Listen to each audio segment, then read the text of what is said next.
করতে হবে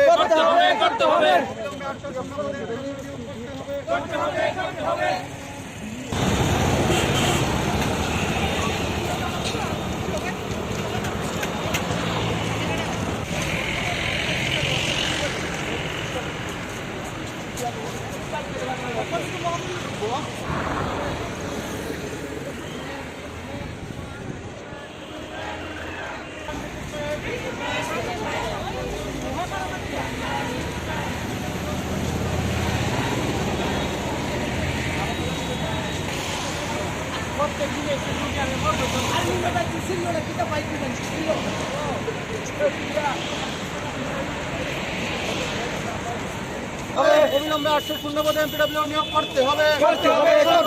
We want recruitment.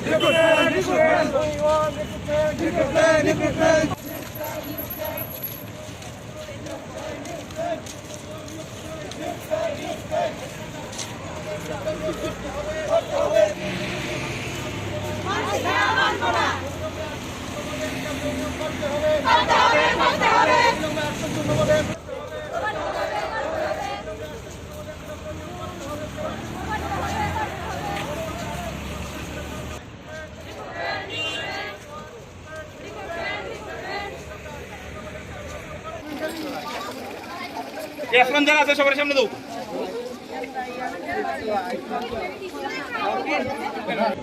যারা আছি সবাই যাতে একসঙ্গে চাকরি পাই এই নিয়োগের দাবিতেই আমরা আইছি। যদি চাকরি সরকার চাকরি নাই দেয় তাহলে এই সার্টিফিকেট দিয়ে আমরা কী করবো? সার্টিফিকেট তো কোনো দামই নাই, মুদিখানার সার্টিফিকেট আর এই সার্টিফিকেটের সমান মূল্য। মানে আমাদের সবের যাতে একসঙ্গে চাকরি হয় এই দাবি নিয়েই আমরা আইছি স্যারের সাথে দেখা করব। আমাদের এএনএম কর্মীরা বিগত অনেক বছর ধরে কোনো চাকরি নাই, তাই আমরা চাইতেছি যে আমরা যাতে এএনএম কর্মী নিয়োগ করা হয়। আর যদি নিয়োগ না করা হয় তাহলে তো আমরা কোনো এই স্ট্রিমে পড়লে লাভ নাই, আর এই স্ট্রিমটা বন্ধ করে দিলে উচিত। যদি কোনো নিয়োগই না করা হয়, এত বছর ধরে কোনো চাকরি কোনো কিছু দেওয়া হইতেছে, এই সার্টিফিকেট দিয়ে আমরা কীটা করবো? এই সার্টিফিকেটের কোনো মানেই নেই। চাকরি বাকরি নাই, আমরা তো বিগত 4.5 বছর ধরে সেটা একদম কোনো নিয়োগ নীতি হইতেছে না, কিছু হইতেছে না। এই দেখেন এখানে আমরা লেখা রাখছি যে এএনএম এমপিডব্লিউ নিয়োগ চাই। বিগত আমরা যে মিনিমাম 800-র উপরে এখন আছি যে আমাদের বেকার, এএনএম বেকার। কিন্তু বিগত আরও 1-2 বছর পরে এটা 1000-এর উপরে গিয়ে দাঁড়াইব। কিন্তু আমরা কি করব? আমাদের এএনএম এর জায়গায় সিএচও নিয়োগ হইতেছে। তো আমাদের এএনএম যেহেতু এতজন পাস হয়েছে, কিন্তু সিএচও আমাদের কাছে তারা করতেছে কেন? কারণ আমরা কিছুদিন পর 1-2 বছর পর আমরা ওভারইজ হয়ে যেতেছিলাম। আমরা এই সার্টিফিকেটগুলো আমরা কি করব? যদি নিয়োগ নীতি না হয় তাহলে এরকম কোর্স করার তো কোনো মানেই হয় না। কারণ অনেক ইনস্টিটিউটে রেজিস্ট্রেশনও দিয়ে রাখছে তারা কোর্স করার লেগে। এইসব রেজিস্ট্রেশন না দিলেও পারে সরকার, তাহলে গভর্নমেন্ট আমরা কি করতাম? আমরা যে এইসব সার্টিফিকেট নিয়ে কি গলায় ঝোলাই রাখবো আমরা? নাহলে আমরা একটা পারি যে মুদি দোকানে এগুলি দিয়ে সেরে বাস আমরা বাড়িতে বেড়ে থাকি।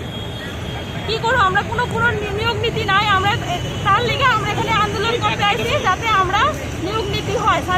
আমরা স্যারের কাছে রিকোয়েস্ট যে নিয়োগ নীতি করে। স্যারও তো একজন ডাক্তারই ছিল, তো তার জন্য স্যারকে আমাদের এই সমস্যাটা বুঝবো যে আমরা কে লিগে এরকম আন্দোলন করতেছি। কারণ আমরা যারা জুনিয়র তারা আমরা জব পাই লেগেছি, কিন্তু আমরা এত আগে পাস করেও কিন্তু আমরা জব পাইতেছি না। তার লেগে আমরা এই আন্দোলনে আইছি। আজকে স্যারের কাছে এতটুকু রিকোয়েস্ট যে আমরা এই আন্দোলনে যাতে স্যার সাড়া দেয়, আমরা যাতে জবের আশা দেয়, এতটুকু।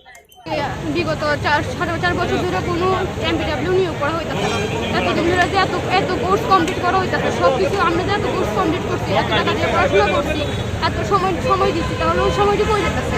আমরা তো এটি চর্চা করতে হবো না, বাড়ির মধ্যে বয়ে থাকলে তো এটি কোনো কাজে লাগবে না। আর এতদিন ধরে যে এত ভ্যাকেন্সি 3,000 কত ভ্যাকেন্সি আছে, তাহলে ওই ভ্যাকেন্সিটির মধ্যে কি লিখে আমরা নিয়োগ করা হইতেছে না। এমপিডব্লিউ তাহলে কোর্স স্কিলে করা হইতেছে, তাহলে এই বন্ধই করে দাও। যেহেতু যদি নিয়োগ নাই করতে পারে তারা, তাহলে এটা বন্ধ করে দিলেই পারে। আমরা সার্টিফিকেট নিয়ে এটি গলায় ঝুলে খামুটি, এটি তো কোনো কাজে লাগবে না। আমরা যদি কিছু করতেই না পারি, আমরা তো লাইফে সেটেল হওয়ার লেগে আমরা এটি করছি, যাতে আমরা মানুষের লেগে কিছু করতে পারি। তাহলে যদি মানুষের লেগে কিছু করতেই না পারি, তাহলে এই শিক্ষা তো আমরা কোনো লাভ হইছে না। আজকে এটার লেগে আমরা নিয়ে নাইছি। বিগত 2016 থেকে আমরা সবাই বেকারের যন্ত্রণা ভুগছি। সরকার থেকে কোনো ইনফরমেশন বা কিছু পাচ্ছি না, বা ফাইন্যান্স থেকে কোনো অনুমোদন পাচ্ছি না, যে চাকরি কোনো আশ্বাস বা এমন কোনো কিছু পাচ্ছি না সরকার থেকে। প্রত্যেক বছর সব ডিপার্টমেন্টে নিয়োগ হয়, সব ডিপার্টমেন্টে, কিন্তু আমাদের এএনএমের কোনো ভূমিকাই নেই বলে চলে। কেননা এএনএমের কোনো স্বাস্থ্য কেন্দ্রে ইয়েতে কোনো এএনএমের ভূমিকা নেই বলে চলে আমাদের। আপনারা মানে কবে দেখা করেছিলেন? আজকে দেখা করে বাড়ি ফিরব। যদি আপনাদের সাথে দেখা না হয় তাহলে আমরা বৃহত্তর আন্দোলনে গিয়ে দাঁড়াবো বেকারের দাবিতে।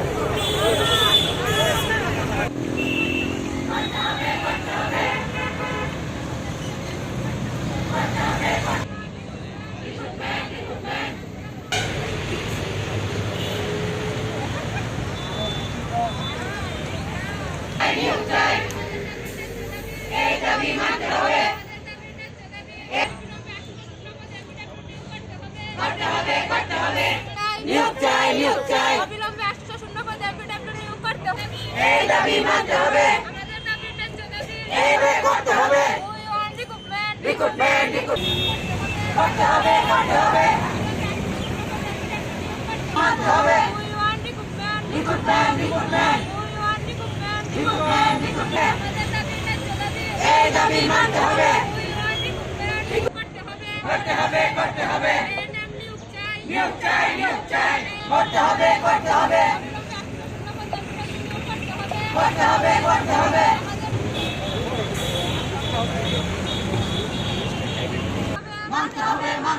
আমাদের দাবি মানতে হবে।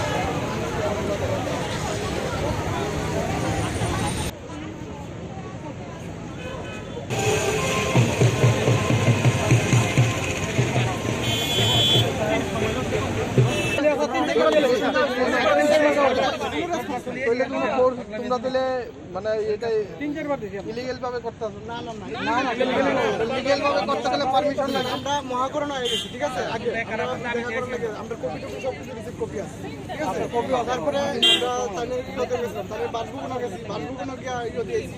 তারপরে কইছে ফোন নাম্বার রাখছে, কন্ট্যাক্ট নাম্বার রাখছে, জানাইবো। কিন্তু আজকে যেহেতু সবাই মিলে আইছে,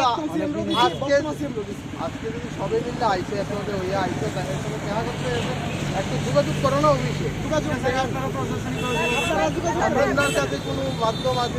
এমপিডব্লিউ বেকার আজকে প্রায় 4 বছরের উপরে মানে আমরা কোর্স কমপ্লিট করার বর্তমান সরকারের আমলে মানে একজনও এমপিডব্লিউ পার্মানেন্ট কোনো নিয়োগ হয়েছে না। 2017-তে লাস্ট এমপিডব্লিউ নিয়োগ হয়েছিল, তারপর থেকে আজকে পর্যন্ত আমরা বেকার। আমরা কিছুদিন পর আমরা ডাইরেক্টর ম্যাডামের সাথে দেখা করি, তো ডাইরেক্টর ম্যাডাম মানে বলছে কি পোস্ট খালি আছে, এমপিডব্লিউ শূন্যপদ প্রচুর আছে। 791টা শূন্যপদের লেগে 2017 সালে ইন্টারভিউ হয়েছিল, যেটা পরবর্তী সময় বাতিল করা হয়েছে। এর পরবর্তী সময় ধাপে এমপিডব্লিউ যারা রিটায়ারমেন্টে যাচ্ছে পোস্ট খালি হচ্ছে। তো এই সব শূন্যপদ মিলে আমার অনুমান 1000-এর উপরে শূন্যপদ হবে বর্তমানে। তো এই শূন্যপদগুলা বর্তমান সরকার স্বাস্থ্য দপ্তর সেগুলো পূরণ করছে না। কোভিডের সময় 100 জন এমপিডব্লিউ নেওয়া হয়েছিল, এটাও 6 মাসের জন্য পার্মানেন্ট কোনো স্টাফ এখনও পর্যন্ত এমপিডব্লিউ নেওয়া হচ্ছে না। আমরা আজকে এই স্বাস্থ্য দপ্তরে এসেছি, আমাদের ফ্যামিলি ওয়েলফেয়ারের ডাইরেক্টর ম্যাডামের সাথে আজকে দেখা করে ওনার কাছ থেকে আমরা শুনবো আজকে মানে আমাদের এমপিডব্লিউর কতটুকু মানে প্রসেসিং কী হয়েছে। এতদিন শুধু তাদের মুখ থেকে এটাই শুনেছি প্রসেসিং চলছে, ফাইল পাঠাচ্ছি, ফাইল ব্যাক হয়ে আসছে, অর্থ দপ্তর থেকে অনুমোদন দিচ্ছে না।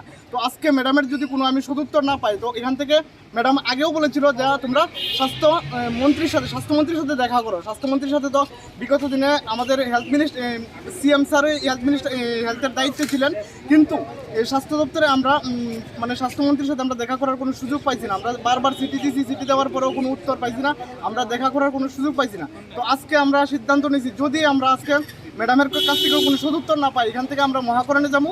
মহাকরণে আজকে আমরা স্বাস্থ্যমন্ত্রীর সাথে দেখা করেই তারপরে বাড়িতে যাবো। আর আমরা স্বাস্থ্য দপ্তরের কাছ থেকে আজকে একটা উত্তর আমরা আশা করছি। আজকে আমরা এই সদুত্তর নিয়েই আমরা এখান থেকে ফিরবো। আমরা এখান থেকে মহাকরণে যাবো।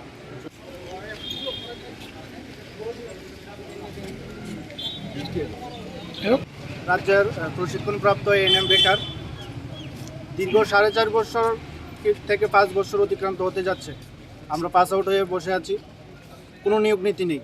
আমরা দীর্ঘদিন আমাদের দাবি জানিয়েছি সরকারের কাছে এবং দপ্তরের কাছেও আমরা দাবি জানিয়েছি, ডেপুটেশন দিয়েছি, কিন্তু কোনো সদুত্তর আজ পর্যন্ত 4.5 বছরের কোনো সদুত্তর আমরা পাইনি। তাই আজকে 4.5 বছর পর আবার আমরা সবাই একত্রিত হয়ে এসেছি ডাইরেক্টর সাথে দেখা করার জন্য। যদি কোনো সদুত্তর না পাই, তাহলে আমরা এখানে আজকে সদুত্তর পাওয়া পর্যন্ত আমরা অপেক্ষা করব। কতজন রয়েছেন সারা রাজ্যে? সারা রাজ্যে প্রায় আমরা 1000-এর কাছাকাছি আছি। এবার যদি পাস আউট হবে, যারা 22-এ পাস আউট হবে, এই পাস আউট হলে প্রায় 1200-এর কাছাকাছি চলে যাবে। কতগুলো শূন্যপদ রয়েছে কি কিছু জানেন আপনি? আমরা যতটুকু আমাদের কাছে খবর, আমরা একটা পাবলিক ডকুমেন্ট আমরা বের করেছিলাম, তো আমাদের কাছে যতটুকু খবর আছে প্রায় 1000-এর কাছাকাছি শূন্যপদ খালি পড়ে আছে, কিন্তু কোনো নিয়োগ নীতি নেই। আমরা কোভিডের সময় আমরা সমস্ত বেকাররা 5 টাকা 10 টাকা চাঁদা কালেকশন করে আমরা প্রেস ক্লাবে আমরা সাংবাদিক সম্মেলন করে আমরা বলেছি যে আমরা বিনা পারিশ্রমিকে আমরা এই কোভিড সিচুয়েশনে আমরা কাজ করব, কিন্তু সরকার আমাদেরকে নিয়োগ করেনি আজ পর্যন্ত। এর আগেও তো আপনারা 1-2 বার এসেছেন। এর আগেও আমরা 2 থেকে 3 বার ডাইরেক্টর অফিসে আমরা কি বলেছিল এর আগে? তখন বলেছিল যে ফাইল পাঠাচ্ছে সেক্রেটারিতে বা ফিনান্সিয়াল অনুমোদন হচ্ছে না। এই চলছে আজ 4.5 বছর ধরে, কোনো সদুত্তর আজ পর্যন্ত আমরা পাইনি। এটাই। আপনার নাম? আমার নাম রাকেশ মিয়া।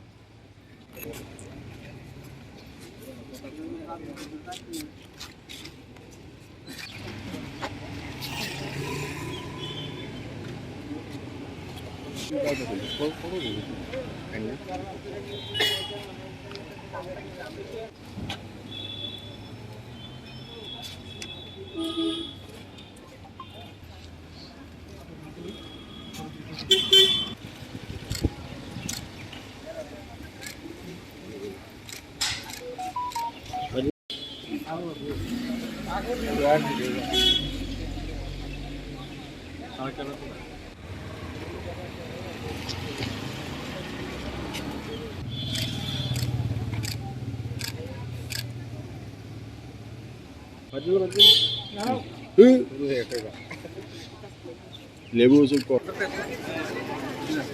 কাগজ শুরু করা এদিকে আয় বড় সব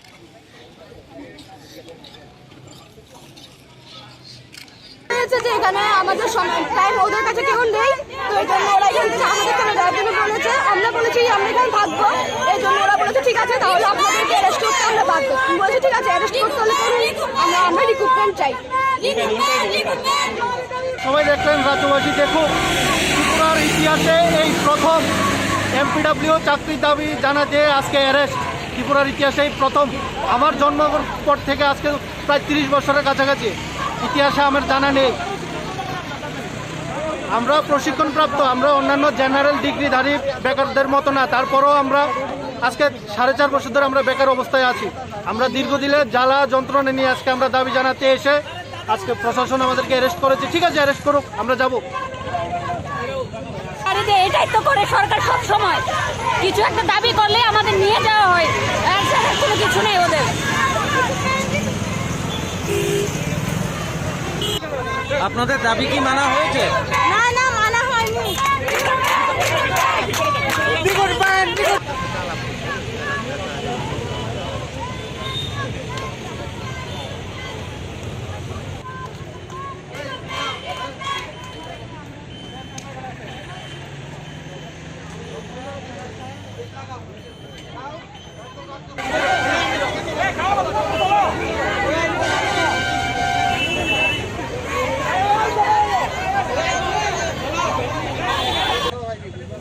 দাঁড়া